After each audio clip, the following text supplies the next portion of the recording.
Good afternoon or good early evening. It is SharRon Jamison from the Jamison Group, and I hope that everybody had a wonderful day today.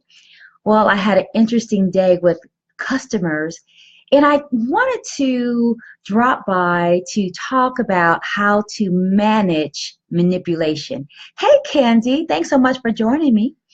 How to manage manipulation. Because if we really are honest, people use manipulation as a weapon to get you to do what they want you to do, or to get you to be who they want you to be, and to get you to say what they want to say. Hey, Cookie and Lynn and Candy. And so I think it's important that we identify how people manipulate us, lest you fall prey to the workings of other people who mean you no good, unless you fall prey to systems that tend to or try to disempower you or dismantle your self-esteem. Thank you, Lynn. I really appreciate it. So 3 things I want to share with you, because I feel that when people try to manipulate you, is a way of strong arming you, is a way of political, emotional, and spiritual strong arming you. So if you have a pencil and paper, I just want you to write these things down. Hey, Benita. Just so if you are manipulated, you'll be able to identify it. So you won't become immobilized by it. You won't become paralyzed by it. I really hope that you can sit back and identify when people are manipulating you, and then you can strategize around it so that you can still show up from an empowered place, an empowered, authentic place. So that's my hope and my desire for us this evening. Very briefly, the first thing I want you to remember or to keep in mind, when people are attempting to manipulate you or coerce you to do what they want you to do, the first thing they're going to do is withdraw their acknowledgement. Withdraw their acknowledgement.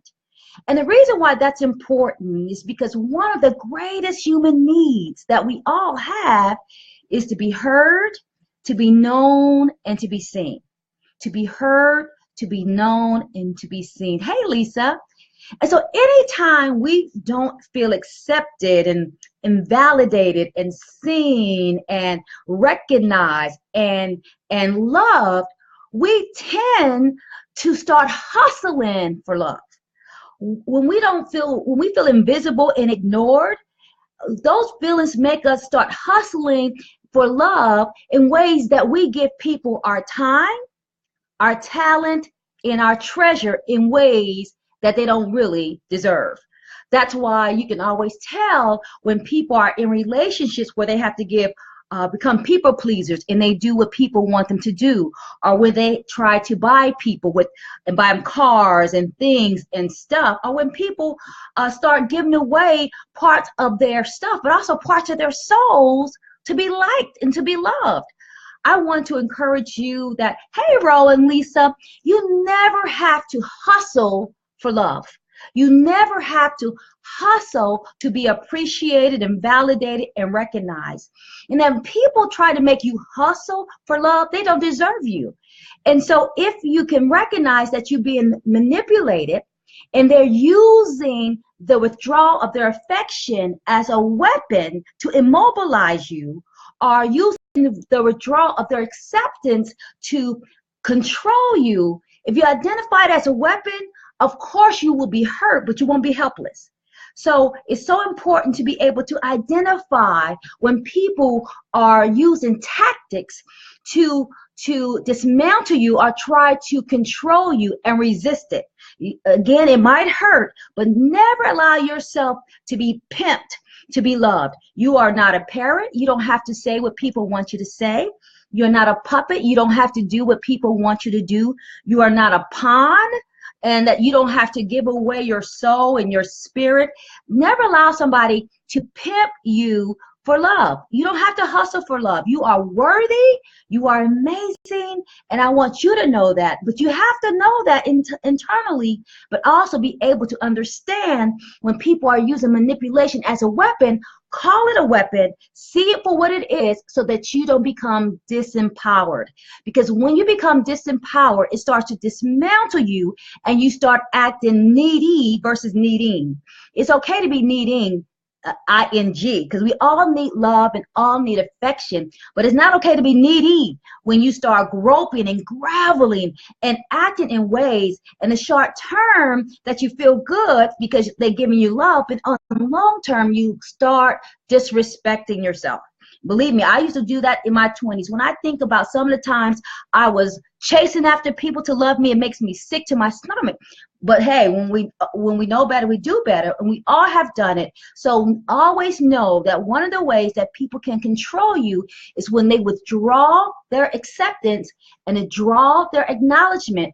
And the reason why it's a great weapon, because we all have a need to be heard, to be seen, and to be known. Is one of the most human needs. So recognize it so that you want to come to it. Hey, Portia, Lisa, yes, Lisa, we all have been there. If I tell y'all some of the stories, y'all will pull me out the pulpit. The second thing I want you to think about, the second way that people use manipulation to control you is through the means of rejection.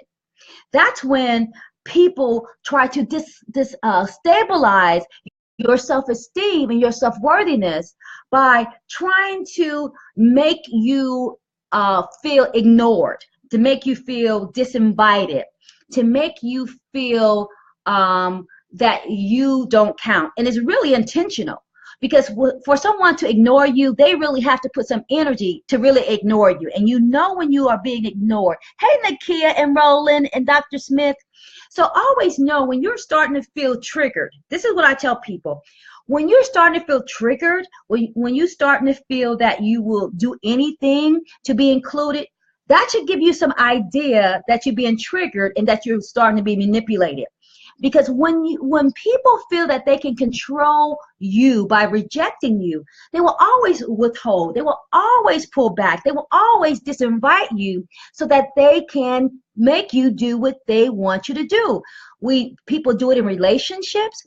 People do it in jobs. For example, they might withhold a promotion and reject you.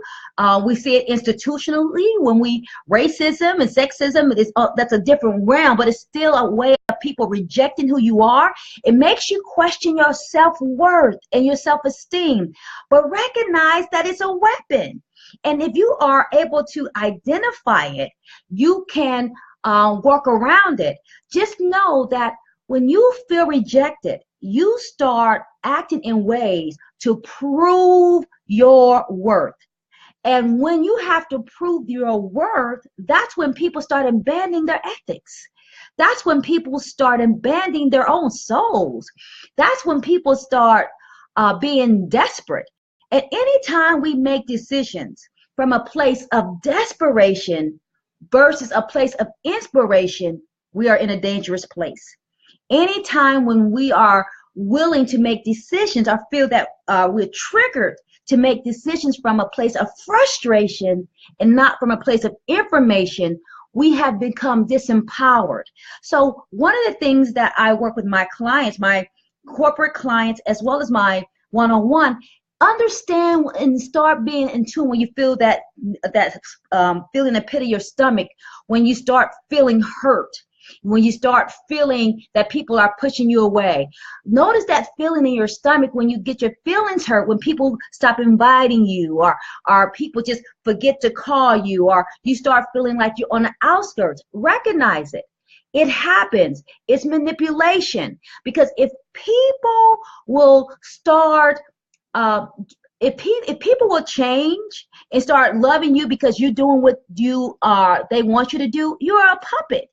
Recognize it. Remember, people only have weapons when you provide the ammunition. Just think, a gun is not a gun without bullets. Don't give the person the bullets when they start moving you strings and you start moving like a puppet because you want to be in the in crowd. It's so important to always have self-esteem and not crowd esteem. Self-esteem is how you hold yourself within yourself in the midst of others. Your self-esteem and how you feel on the inside can never be dictated to you by outside sources.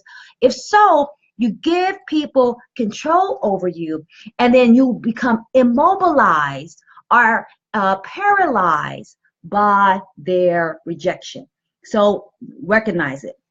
The last thing that people do to manipulate you, and this is done more on a systemic level, is try to marginalize you. Just know when people can't control your mind, they will attempt to control your access. Yes, if people can't make you feel badly about who you are and make you hustle for love, they try to restrict you, they try to contain you, they try to straitjacket you, because if they can affect who you are, they try to affect how you navigate in the world. And we see that in a variety of ways. Hey, Theo and Callie and Shelly, we see that in a variety of ways, by glass ceilings, by laws, by racism, sexism, all these types of limitations, political limitations, economic limitations, all these strongholds that people will put around you to contain you and control you. Just know when people marginalize you, they're doing it from a place of insecurity, one, from a place of ignorance, two, or from a place of feeling impotent. Because when people feel impotent, they will do anything to grab back their power. And that means they will do anything, even if it means that they have to restrict you from having access to the same opportunities, the same potential, the same possibilities that they set aside for themselves. Recognize it as what it is. Now, why do we need to recognize it?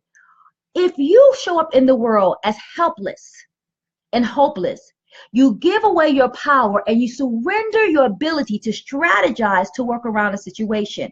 The research shows that loss of acknowledgement, loss of rejection, being marginalized, if we don't handle it well, lowers IRQ.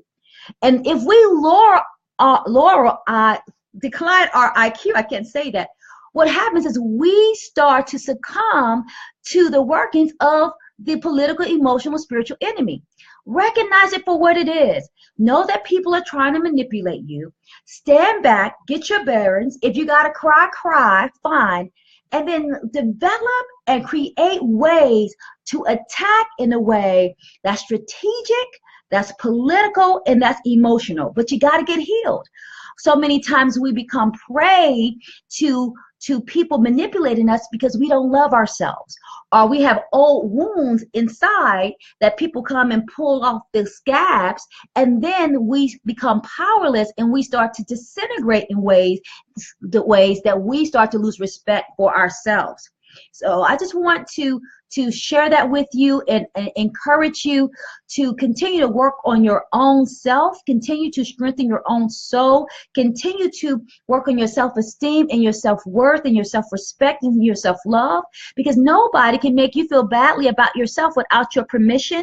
Don't give someone else a permission to make you hustle for your self-worth. If they cannot honor and respect and celebrate who you are, leave. Even if you cry and pack up your grip and leave. I don't care if it's a job.